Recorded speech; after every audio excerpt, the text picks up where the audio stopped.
وقال أيضا إنا أعطيناك الكوثر فصل لربك وانحر إن شانئك هو الأبتر.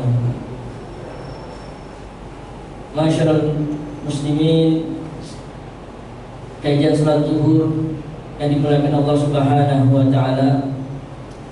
Alhamdulillah, marilah kita panjatkan puja dan puji syukur kita kehadirat Allah Subhanahu wa taala yang mana telah memberikan kita berbagai macam nikmat yang sangat banyak, yang kalaulah kita menghitung nikmat tersebut la tuhsuha, kita tidak akan mampu menghitung nikmat tersebut.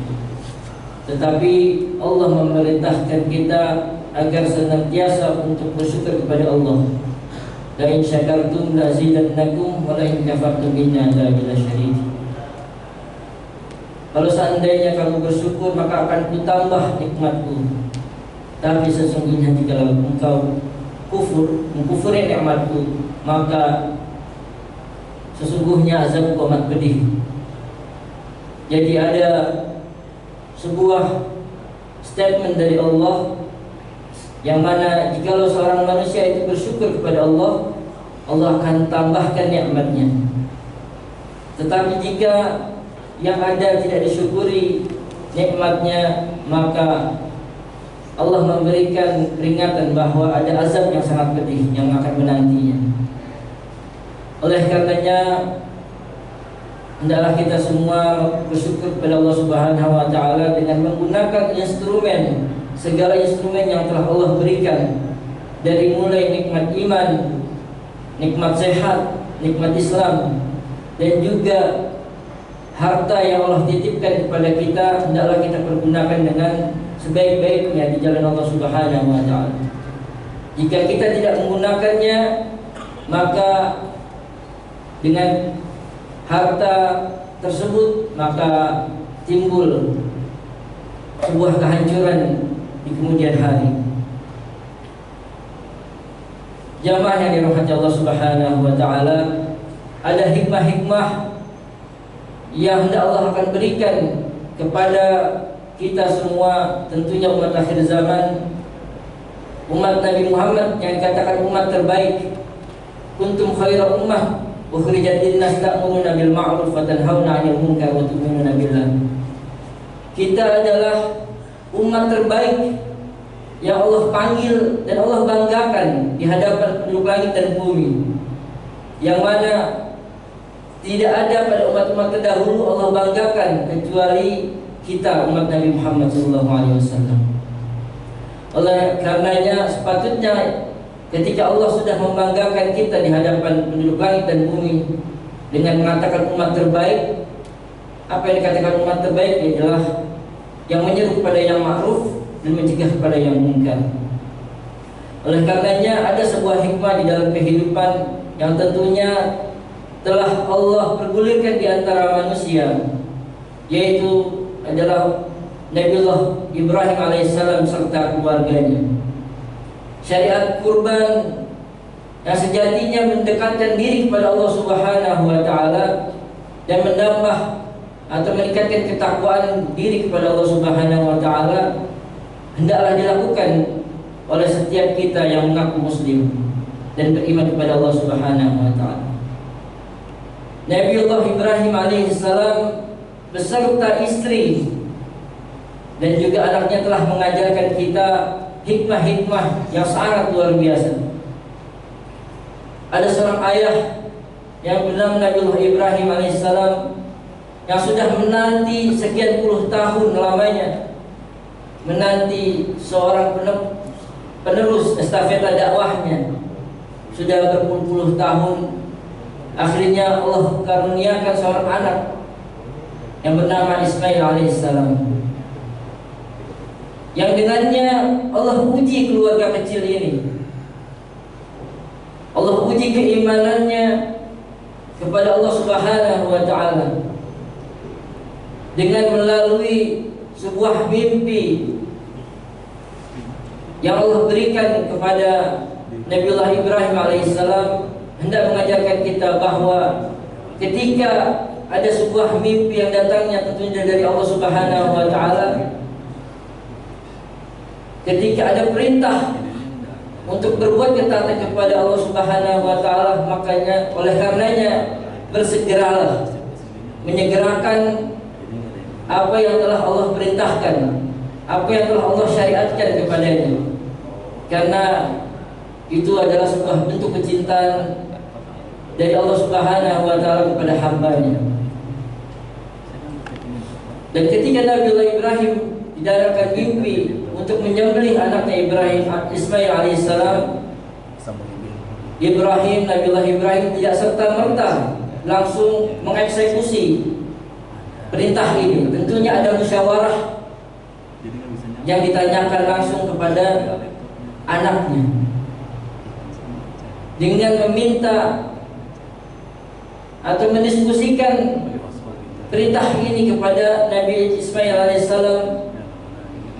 Jika engkau disembelih atau ada syariat perintah untuk menyembelih, ini datangnya dari Allah.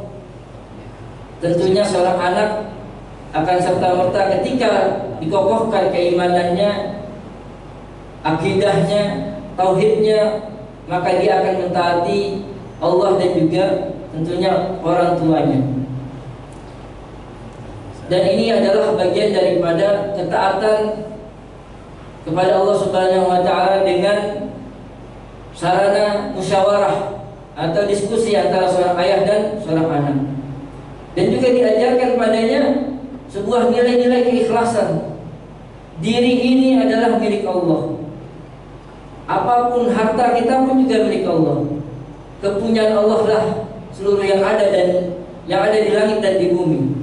Ketika Allah mengatakan lillahi ma fis samawati wal ardh, kepunyaan Allah segala yang ada di langit dan di bumi, maka sesungguhnya apa yang ada di diri kita maupun ada di sisi kita adalah hanya sebuah titipan semata.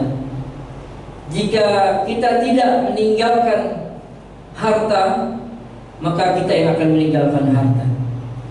Oleh karenanya, istri adalah harta kita, anak adalah harta kita, ataupun barang-barang yang berharga yang kita miliki yang sedang Allah titipkan adalah harta yang sejatinya Allah ingin menguji dari harta tersebut. Apakah kita beriman kepada Allah Subhanahu wa taala dengan mentaati segala perintahnya, atau kita justru melakukan segala yang dilarangnya ataupun kelalaian yang kita akan lakukan. Allah Subhanahu wa taala berfirman dalam surat Al-Mulk ayat kedua, "Alladzi khalaqal mauta wal hayata liyabluwakum ayyukum ahsanu amala." Dan Allah menguji di antara yang mati dan yang hidup siapa yang paling baik amalnya. Allah tidak mengatakan aksiru, tidak mengatakan yang banyak, amal yang banyak, tetapi Allah mengatakan yang paling baik amalnya. Ada orang yang hidupnya lama tetapi hanya sedikit saja kualitasnya dia di hadapan Allah Subhanahu wa taala. Dan ada umur seorang anak yang masih muda belia tetapi kualitas dirinya di hadapan Allah Subhanahu wa taala sangat luar biasa. Hafalan Qur'annya ataupun amaliyahnya ini menentukan bahwa setiap manusia diuji atas segala yang telah Allah berikan, baik itu dari segi umur, harta, dan juga kesehatannya. Jika kita tidak meninggalkan harta, harta yang akan meninggalkan kita. Begitupun juga sebaliknya. Harta yang kita makan akan menjadi kotoran, dan harta yang kita simpan boleh jadi kelak akan menjadi rebutan. Dan harta yang kita infakkan di jalan Allah akan menjadi simpanan terbaik di sisi Allah kelak, di mana tidak lagi ada syafaat yang menolong kita. Jamaah yang dirahmati Allah Subhanahu wa taala, harta yang kita miliki sesungguhnya adalah titipan dari Allah Subhanahu wa taala, hendak menguji apakah kita menggenggamnya terlalu erat ataukah kita akan melepaskan ketika Allah memintanya. Dan Allah menguji dari syariat kurban ini untuk melihat dari setiap hamba-hamba Allah ketika Allah syariatkan kurban ini, harta yaitu anak yaitu daripada Ismail alaihissalam,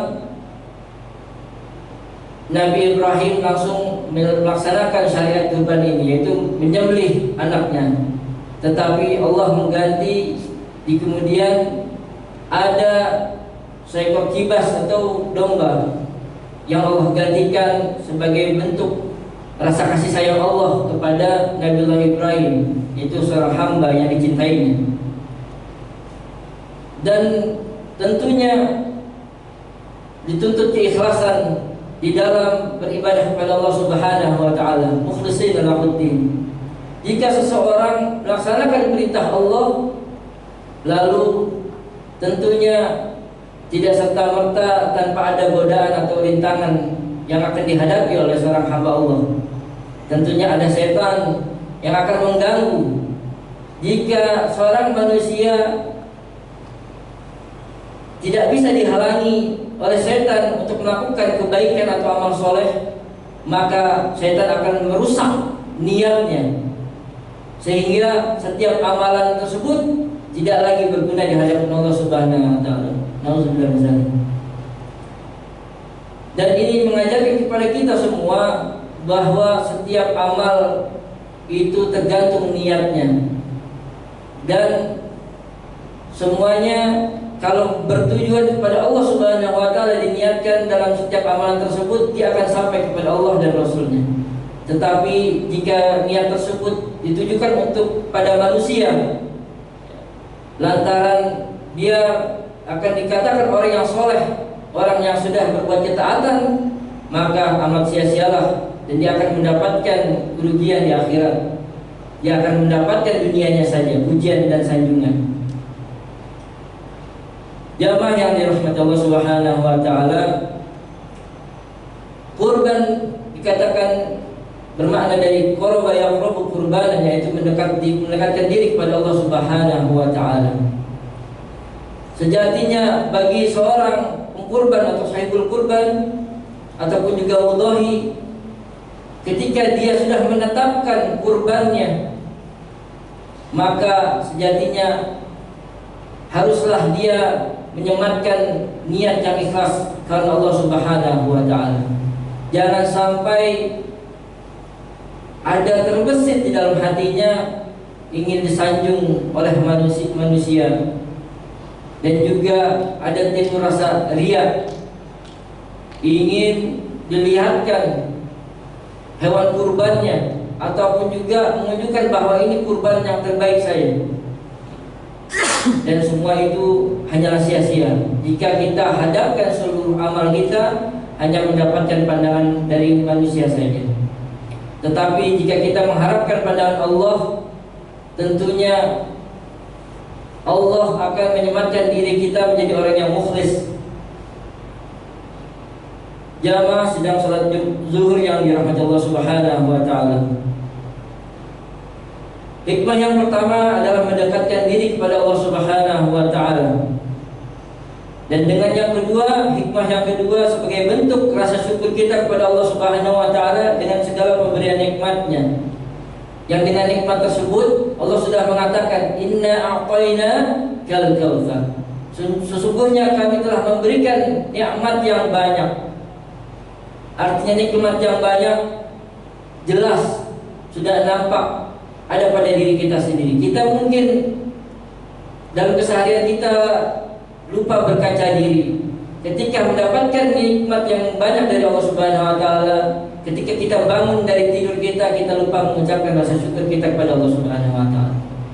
Ketika bangun dari tidur, Allah bangunkan kita masih memberikan nafas, udara, dan juga mata yang masih bisa menatap, dan telinga yang masih bisa mendengar, dan juga kaki dan tangan yang masih bisa bergerak, jantung yang masih bisa berdegup.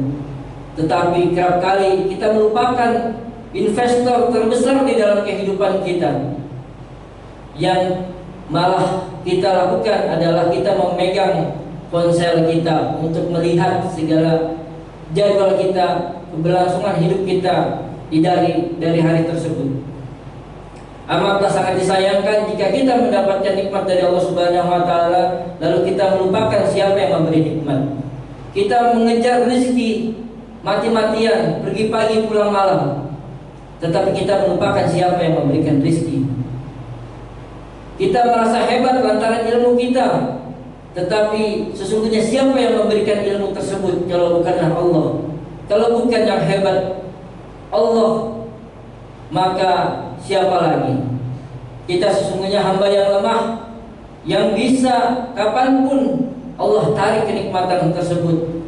Oleh karenanya, bersiap sedialah kita selalu di dalam kehidupan kita untuk selalu bertakwa kepada Allah Subhanahu wa taala. Karena fatazawwadu fa inna khairaz zadi taqwa. Dan sebaik-baik bekal dari kehidupan kita adalah takwa. Jika kita tidak bertakwa kepada Allah Subhanahu wa taala, hanya menjalani segala aktivitas normalnya manusia saja, apa yang kita bedanya dengan orang yang tidak mengatakan seorang muslim, yang tidak bersyahadat kepada Allah Subhanahu wa taala. Tentunya bagi seorang muslim, seorang mukmin, dia selalu mempersiapkan diri dari hari ke hari untuk meningkatkan nilai takwanya dia kepada Allah Subhanahu wa taala. Lalu hikmah yang ketiga adalah memperkuat ikatan ukhuwah Islamiyah, kepekaan sosial dari diri kita kepada saudara-saudara kita yang kurang beruntung dari segi ekonomi, dan juga menambah rasa kasih dan sayang di antara manusia dengan kurban tersebut. Ada sebuah kisah nyata yang kemarin baru saja saya alami. Ada seorang kawan yang dia seorang penjual hewan kurban. Ada seorang pembeli yang dia tadinya si penjual ini tidak tahu latar belakang daripada si pembeli ini. Naik motorlah si pembeli ini menghampiri kandang daripada kawan saya yang menjual hewan kurban tersebut. Tanpa tawar-menawar lagi, si pembeli ini yang turun dari motor, suami istri, dia memutuskan mencari kambing yang paling besar dan tidak tawar lagi kepada si penjual ini. Lalu si penjual ini bingung. Baru kali ini ada seorang pembeli, dia memilih hewan yang paling besar dan dia tidak tawar. Kira-kira hewan tersebut di angka 7 jutaan. Lalu ditanya oleh si penjual hewan kurban ini kepada si pembeli ini, kenapa bapak menawar? Karena sesungguhnya saya bukan sedang bertransaksi jual beli dengan Anda. Saya sedang bertransaksi dengan Allah Subhanahu wa taala. Dan ternyata ketika ditanya, bapak kerja di mana? Saya hanya tukang ojek online, Pak. Dan istri saya seorang tukang ojek juga, Shopee Food. Dan kami setiap tahun meluangkan atau menyisihkan dari sebagian rezeki kami untuk kami tabung untuk menyembelih hewan kurban sebagai rasa cinta kami kepada Allah Subhanahu wa taala. Dibawalah uang tabungan tersebut lalu ditebok, ya. Dan ternyata lebih daripada 7 juta. Dan ketika itu si penjual ini mengatakan, lantaran bapak tidak tawar, ini bentuk rasa hormat saya sama bapak dan bentuk rasa kasih sayang saya sama bapak. Diturunkan harga tersebut dari 7 juta hingga 6 juta, turun 1 juta. Ini adalah sebuah bentuk tijaratan tabur, perniagaan yang tidak akan pernah rugi dilakukan oleh seorang hamba Allah kepada Allah Subhanahu wa taala. Yang dia mempersiapkan diri, kurban ini setahun sekali. Dan syariat kurban ini belum tentu bisa didapatkan oleh seorang hamba di tahun yang akan datang. Di kemudian tahun belum tentu dirinya hidup. dia mengambil kesempatan ini untuk berkurban di tahun ini lantaran bentuk kecintaan kepada Allah Subhanahu wa taala. Nah, semoga dengan berkurban tersebut Allah ridho kepadanya atas segala apa yang telah dikaruniakan. Ini bukan lantaran hanya mampu dan tidak mampu, tetapi jikalau seorang hamba cinta kepada Allah Subhanahu wa taala, dia akan melaburkan, akan mengorbankan seluruh hartanya untuk kepada Allah Subhanahu wa taala. Lan tanalul birra hatta tunfiqu mimma tuhibbun. Kamu tidak sekali-kali tidak akan mendapatkan sebuah cinta yang sangat murni ketika kamu tidak melaburkan segala apa yang ada di sisi kamu untuk Allah Subhanahu wa taala. Masyarul muslimin yang dirahmati Allah Subhanahu wa taala, dari kurban inilah dapat pula kita ambil kesimpulan bahwa Allah Subhanahu wa taala hendak menguji kita dari setiap aktivitas kita, apakah Allah ridho atau tidak, atau kita sendiri yang ridho Allah sebagai Tuhan kita melaksanakan perintah Allah, atau kita tidak ridho atas segala apa yang Allah larang dan Allah perintahkan. Jadi kita kadang kali mengatakan raditu billahi rabba wa bil islami dina wa bi Muhammadin nabiyya wa rasulah. Bukankah itu yang selalu kita dawamkan dalam keseharian kita?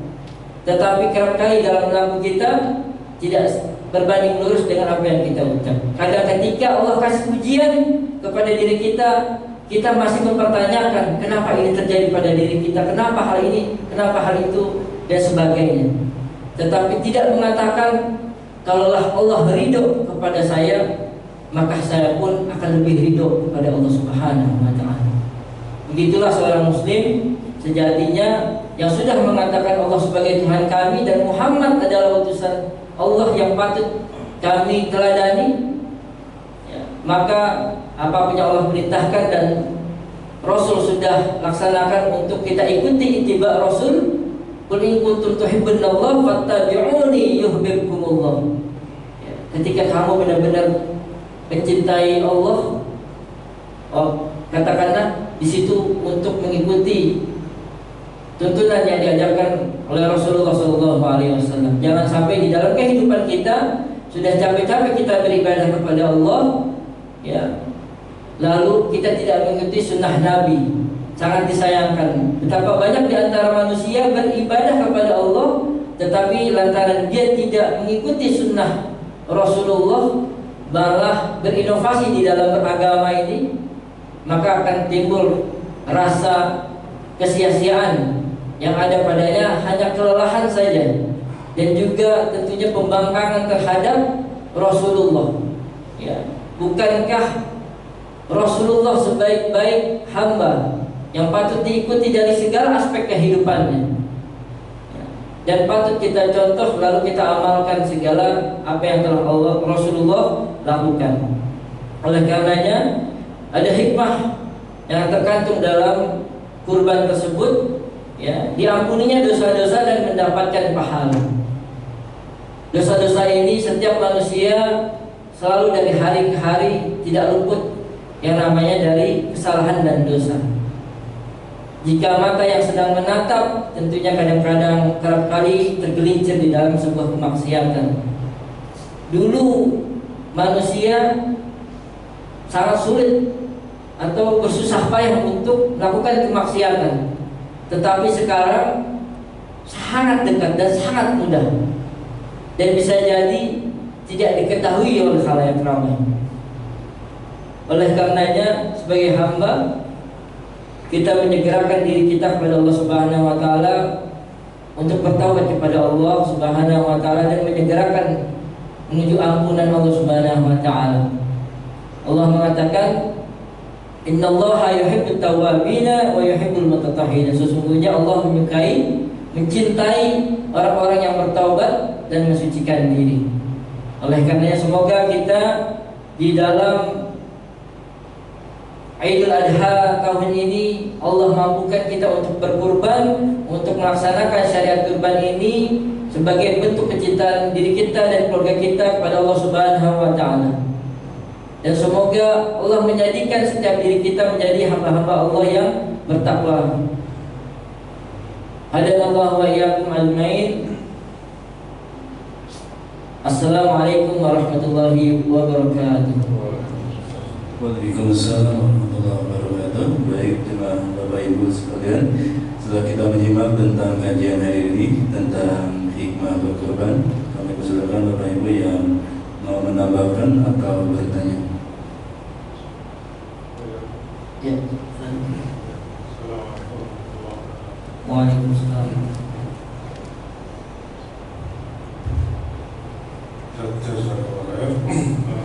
Mohon penjelasan ada dua hal.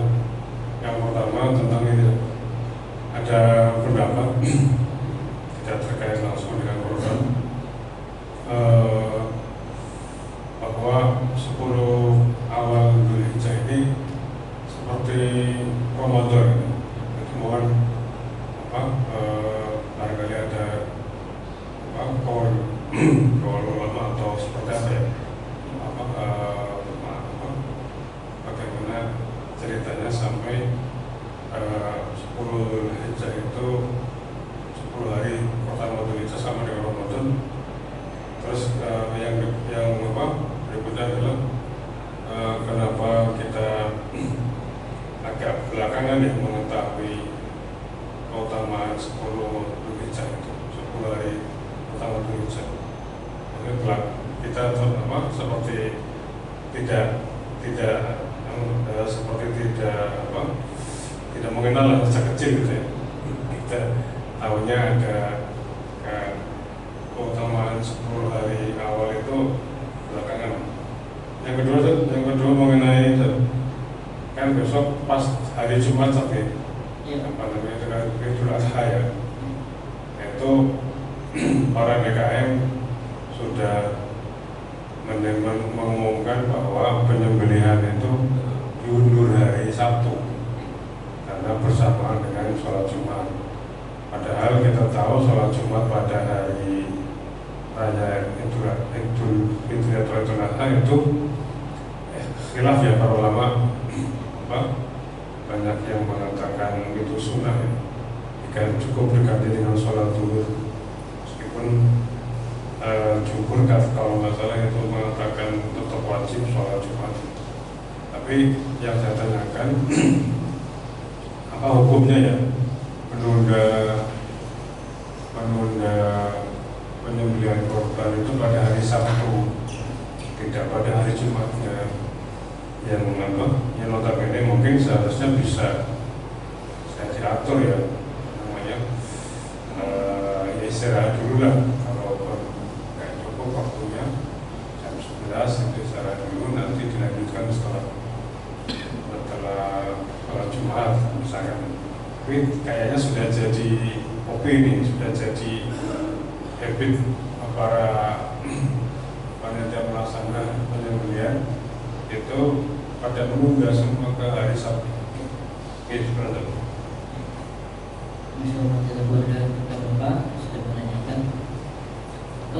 terkait dengan keutamaan 10 hari di awal bulan Dzulhijjah ini. Mungkin rasanya baru kali ini ya, di tahun-tahun ini kita mendengar tentang 10 keutamaan di hari bulan Dzulhijjah. Dahulu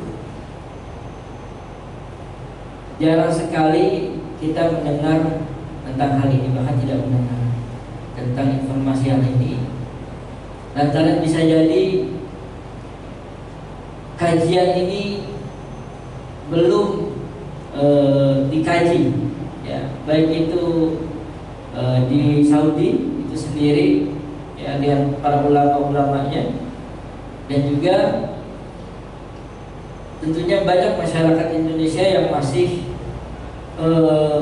taklid terhadap para guru, bukan mengecilkan pada guru-guru yang berada di kampung-kampung, tetapi kerap kali informasi ini atau kajian tersebut yang tidak sampai, ya, ilmu tersebut tidak sampai lantaran dari guru saya, kata guru saya, kata guru saya gitu. Tetapi tidak lagi mengkaji hal-hal yang sebenarnya sudah Allah sunnahkan, ya, melalui Rasulullah SAW. Utama ini sesungguhnya mendekatkan diri kepada Allah Subhanahu Wa Taala. Misalnya contoh dengan bertakbir, ya, dan juga melaksanakan puasa sunnah di awal 10 hari bulan Zulhijjah, ya, bukan hanya pada hari Tarwiyah maupun Arafah.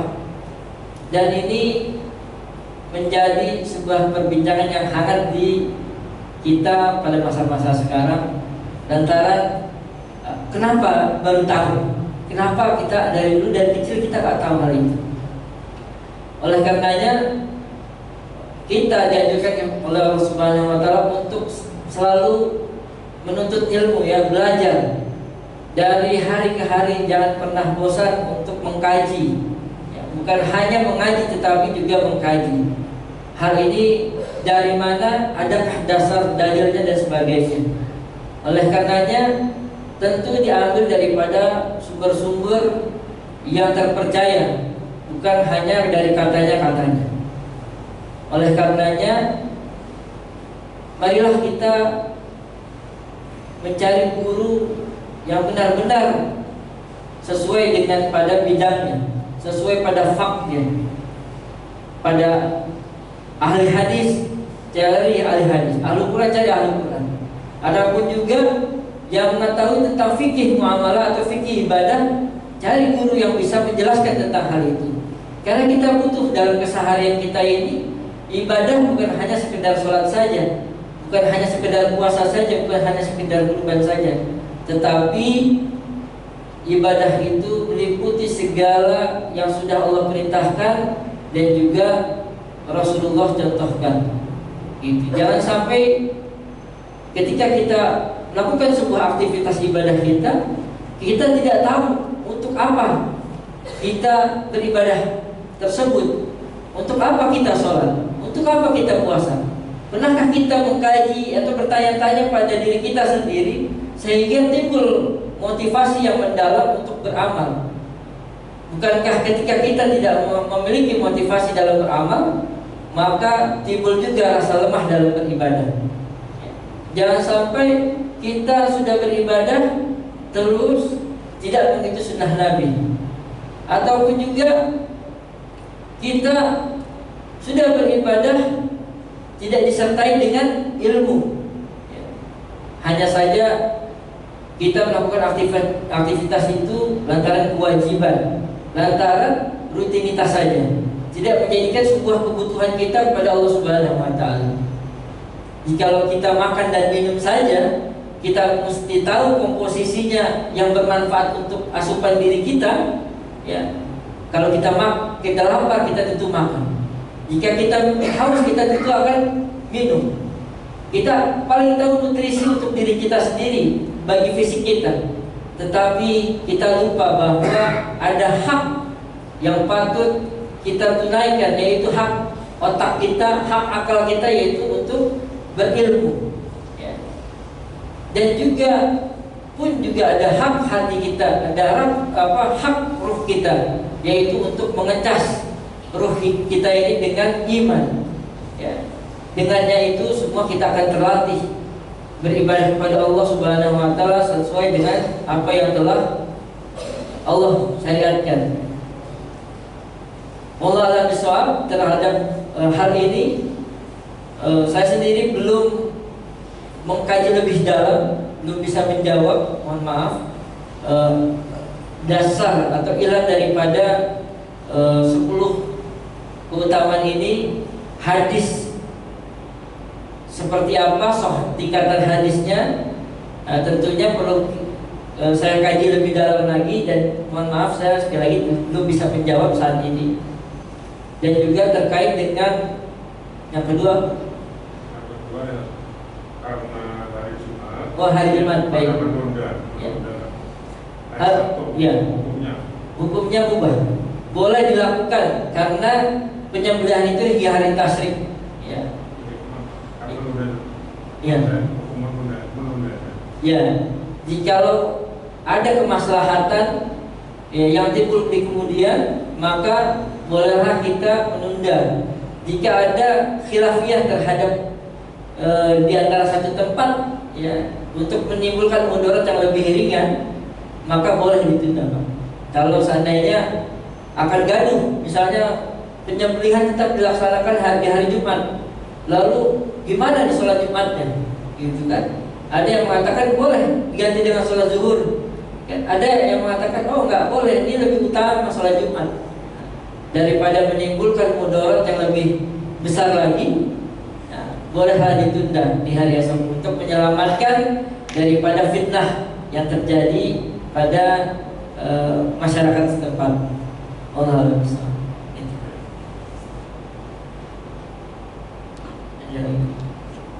Baik, ada yang lain yang mau bertanya atau menambahkan?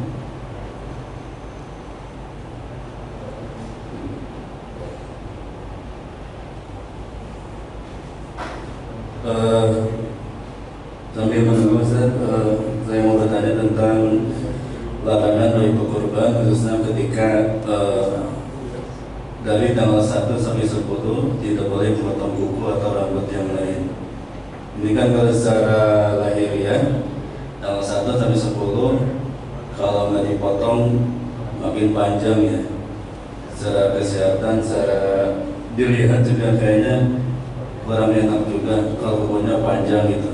Nah ini selain hikmahnya seperti apa gitu. Kedua, mencoba men-share ilmu, berbagi ilmu terkait pertanyaan tadi.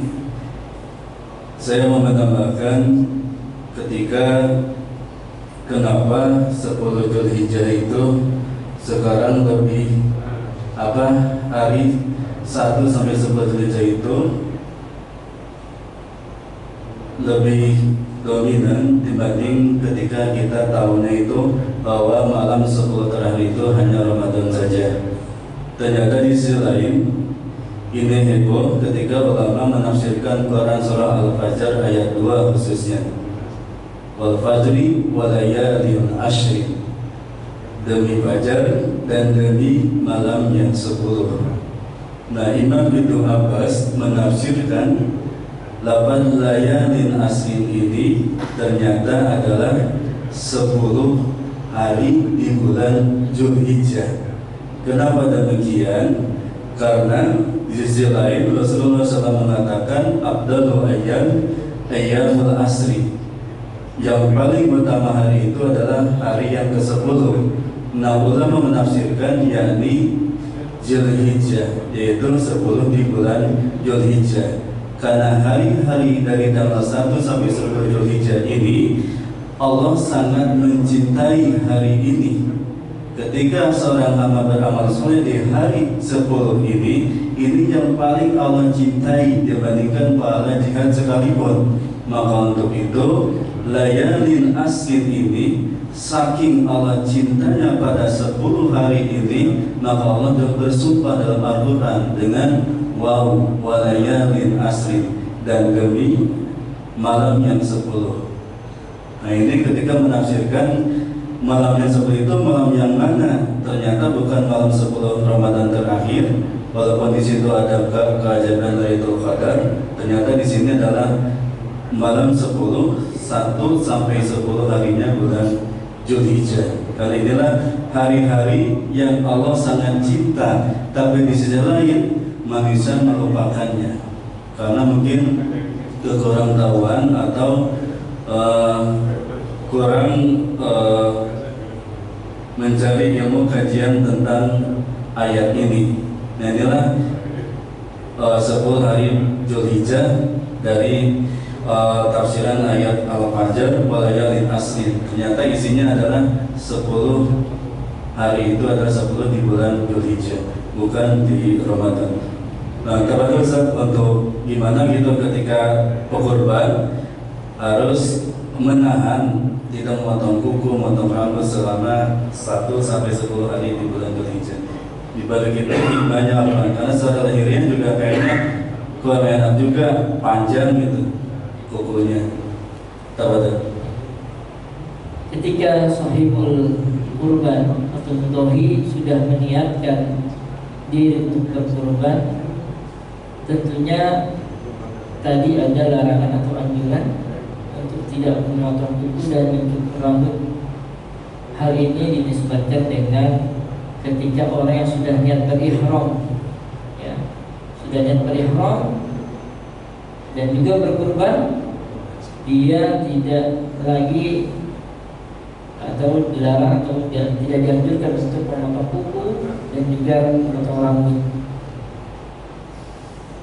Kalaulah ada sesuatu yang tidak mengenakan bagi kita, jika Allah perintahkan, Allah yang membuat syariat, maka laksanakanlah.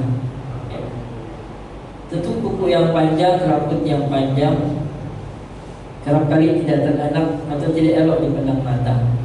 Tetapi jika syariat ini sudah Allah perintahkan atau Rasulullah juga sudah melarangnya, maka hal ini janganlah dilakukan.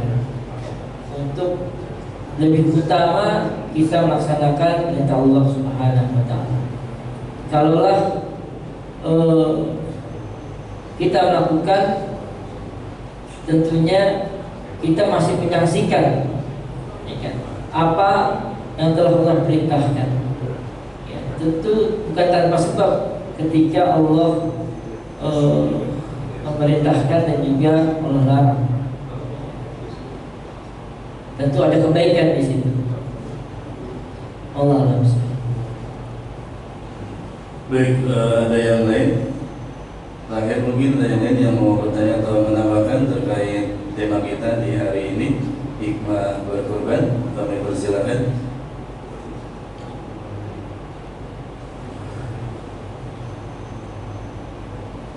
Baik Ustaz, karena nggak ada, mungkin waktu juga yang hari mengakhiri kajian kita di siang ini, dan sebenarnya mohon untuk memimpin doa mudah-mudahan kita selalu sehat walafiat dan mendapatkan ilmu yang bermanfaat, dan kita juga doakan pada para berkorban mudah-mudahan diterima amalia korbannya. Terbaik. Astaghfirullahaladzim, astaghfirullahaladzim, astaghfirullahaladzim. Alhamdulillahirabbil alamin. Allahumma shalli ala Muhammad wa ala ali Muhammad. Ya Allah ya Rahman ya Rahim ya Malik ya Qudus ya Fattah ya Alim ya Razzaq ya Jabbar ya Ali. Hamdan syakirin, hamdan na'imin, hamdan yuafi ni'amahu wa yukafi mazidah. Ya Rabbana lakal hamdu wa lakal syukru kama yanbaghi li jalali wajhikal karim wa azimi sultanik. Allahumma inna nas'aluka salamatan fid din, mu'afiyatan fil jasad, wa ziyadatan fil ilmi, barakatan fil rizq, wa tawbatan qabla al-maut, wa rahmatan indal maut, wa maghfiratan ba'da al-maut.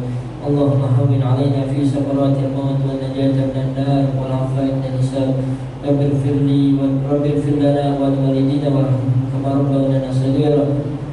Allahumma ya muqallibal qulubi tsabbit qalbi 'ala dinik. Allahumma inna nas'aluka al-huda wat tuqa wal 'afafa wal ghina. Allahumma arina al-haqqa haqqan warzuqna ittiba'ahu wa arina al-batila batilan warzuqna ijtinabah. Ya hayyu ya qayyum bi rahmatika nastaghits. Rabbana hab lana min azwajina wa dhurriyyatina qurrata a'yun waj'alna lil muttaqina imama. Rabbana atina fid dunya hasanah wa fil akhirati hasanah wa qina adzabannar wa adkhilna jannata ma'al abrar ya aziz ya ghafar ya rabbal alamin. Allahumma qina bi halalika an haramika wa bi ta'atika an ma'siyatika wa bi fadlika amman siwak. Allahumma ansur ikhwana al-mujahidin fi Gaza. Allahumma ansur ikhwana al-mujahidin fi Palestin. Allahumma ansur ikhwana al-mujahidin fi kulli makan wa fi kulli zaman. Allahumma ighfir lil muslimina wal muslimat wal mu'minina wal mu'minat al-ahya'i minhum wal amwat, innaka sami'un qaribun mujibud da'wat wa ya qadiyal hajat, innaka sami'ud du'a. Allahumma ansur ikhwana al-mujahidin fi Palestin. Sallallahu alaihi wa sallam Muhammad wa ala alihi wa sahbihi wa sallam. Subhana rabbika rabbil izzati amma yasifun wa salamun ala mursalin walhamdulillahi rabbil alamin. Baik, terima kasih. Mudah-mudahan kajian ini bisa menginspirasi iman kita dan mencari iman kita agar tetap istiqomah beribadah pada Allah Subhanahu wa taala. Terima kasih. Dan untuk temanya bisa dilihat di grup Jemaah Al-Ikhlas. Assalamualaikum warahmatullahi wabarakatuh.